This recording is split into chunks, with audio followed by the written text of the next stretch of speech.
সৃষ্টিৰ আগতে ঈশ্বৰে প্ৰথমে 5টা সূক্ষ্ম গুণ সৃষ্টি কৰিলে। গন্ধ, স্পৰ্শ, শব্দ, ৰূপ আৰু ৰস। ইয়াকে পঞ্চতন্মাত্ৰা বোলে। তাৰপিছত 11টা ইন্দ্ৰিয়, 5টা জ্ঞানেন্দ্ৰিয়, 5টা কৰ্মেন্দ্ৰিয় আৰু মন। এই 16টাক ষোড়শ বিকাৰ বোলা হয়। তাৰপিছত পঞ্চভূত মাটি, পানী, জুই, বায়ু, আকাশ আৰু তাৰ মূল কাৰণ প্ৰকৃতি, মহতত্ব, অহংকাৰ। এই সকলোবোৰ লগ লাগি মুঠ 24 তত্ত্ব হ'ল।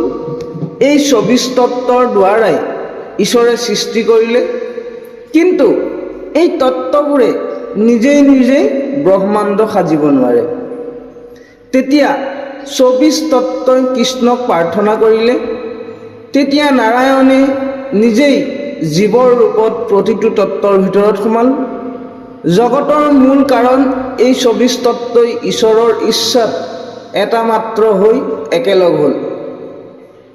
তাৰপিছত সকলো তত্ত্বই লগ হৈ ব্ৰহ্মাণ্ডক সাজিলে। এই ব্ৰহ্মাণ্ডখনৰ দৈৰ্ঘ্য প্ৰস্থত 50 কোটি যোজন। ই 1 কোটি সূৰ্যৰ দৰে জিলিকি থাকে।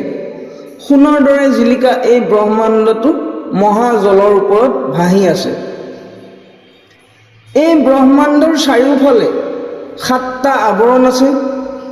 প্ৰথমে ব্ৰহ্মাণ্ডক বেৰি আছে মাটিৰ আৱৰণে, মাটিক বেৰি আছে জলৰ আৱৰণে, জলক বেৰি আছে তেজ বা জ্যোতিৰ আৱৰণে, আৰু জ্যোতিক বেৰি আছে প্ৰবল বায়ুৰ আৱৰণে।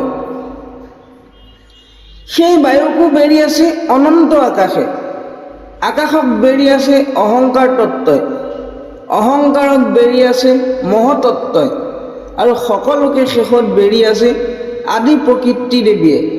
এনেকৈ 7টা আৱৰণেৰে ব্ৰহ্মাণ্ড ঢকা আছে। এইদৰে 7খন আৱৰণেৰে ব্ৰহ্মাণ্ড বেৰাৰ পিছত নাৰায়ণ দেৱে তাৰ ভিতৰত প্ৰৱেশ কৰিলে। ভিতৰত সোমাই দেখে যে গোটেই ব্ৰহ্মাণ্ড শূন্য হৈ আছে। কোনো জীৱ জন্তু গছ গছনি একোৱেই নাই। যেতিয়া ঈশ্বৰে মায়াৰ ফালে খঙেৰে চালে, ঈশ্বৰে মায়াক ক'লে, তই মোৰ কথা লুকুৱালি বা নামানিলি। মই ব্ৰহ্মাণ্ড সাজিবলৈ কৈছিলোঁ যদিও ইয়াত এটাও প্ৰাণী নাই। মই লীলা কৰিব বিচাৰিছোঁ, কিন্তু তোৰ ইচ্ছা নাই যেন লাগিছে। মই যি ক'লোঁ সকলো মিছা হৈ গ'ল। ঈশ্বৰৰ খঙৰ দৃষ্টিত প্ৰকৃতি ভয়ত কঁপিবলৈ ধৰিলে, আৰু লগে লগে ব্ৰহ্মাণ্ডৰ ভিতৰত 7খন স্বৰ্গ, 14খন ভুৱন সাজিলে। সেই 7খন অতি সুন্দৰ দিব্যপুৰী। এতিয়া কোনখন লোকত কোনে থাকিব সেয়া শুনা।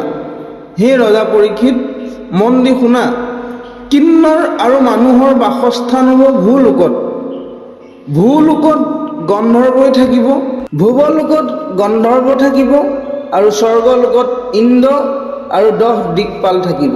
তাৰপিছত ভগৱানে লোকবোৰ ভাগ কৰি দিলে। মহৰ লোকত ধ্ৰুৱ আদিৰ দৰে যাৰ হৃদয়ত নাৰায়ণ বাস কৰে তেওঁলোক থাকিব। জনলোকত ডাঙৰ ডাঙৰ মুনি ঋষিসকল থাকিব। তপলোকত মহাসিদ্ধি পোৱা সিদ্ধ পুৰুষসকল থাকিব। আৰু সত্যলোকত ব্ৰহ্মাদেৱ নিজেই বাস কৰিব।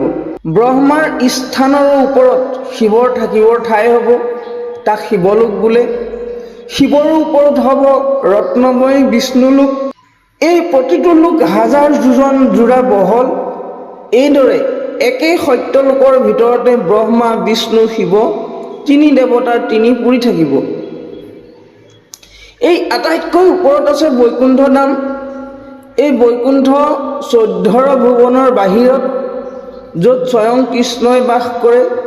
তাত ৰত্নৰে সজা বিমানবোৰত কৃষ্ণৰ ভকতসকলে 4 হাত ৰূপ ধৰি শাৰী শাৰীকৈ অতি আনন্দত প্ৰকাশ কৰি থাকে। বৈকুণ্ঠত লক্ষ্মীৰ সমান ৰূপৱতী নাৰীসকলে আনন্দৰে লগ হৈ মহাপ্ৰেমেৰে কৃষ্ণৰ নাম কীৰ্তন কৰি থাকে। সেই বৈকুণ্ঠত মহাকালৰো ক্ষমতা নচলে, অৰ্থাৎ তাত মৃত্যু নাই। দেৱতায়ো সহজে পাব নোৱাৰে সেই স্থান। কেৱল কৃষ্ণৰ ভকতেহে পাব পাৰে। সেই বৈকুণ্ঠপুৰী কিমান ডাঙৰ তাৰ কোনো সীমা সংখ্যা নাই। তাত মায়া মোহ একো নাই।